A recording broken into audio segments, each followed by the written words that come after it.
ಜಿಗುಜೆ ಅಂದರೆ ಯಾರಿಗಿಷ್ಟ? ನನಗಂತೂ ತುಂಬಾ ಇಷ್ಟ.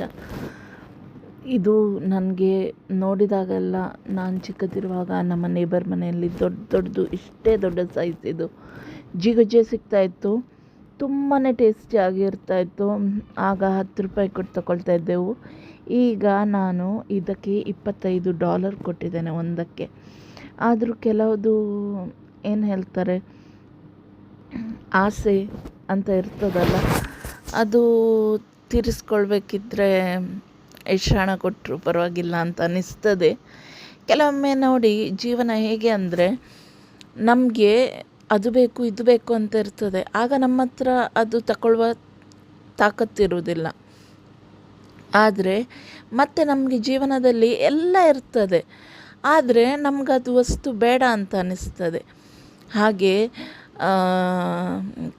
ಕೆಲವರು ಡಯಟ್ ಅದು ಇದು ಅಂತೆಲ್ಲ ಮಾಡ್ತಾರೆ. ನಾನೇನು ಎಣಿಸೋದಂದರೆ, ಡಯಟ್ ಅದು ಇದು ಅಲ್ಲ, ಒಂದೇ ಲೈಫ್ ಇರೋದು. ಸಾಯೋದಿದ್ರೆ ನಾವು ಹೇಗೆ ಸಹ ಸಾಯ್ತೇವೆ. ಇರುವಷ್ಟು ದಿನ ಮಜಾ ಆಗಿ ನಮಗೆ ಹೇಗೆ ಬೇಕೋ ಹಾಗೆ ಜೀವಿಸಬೇಕು.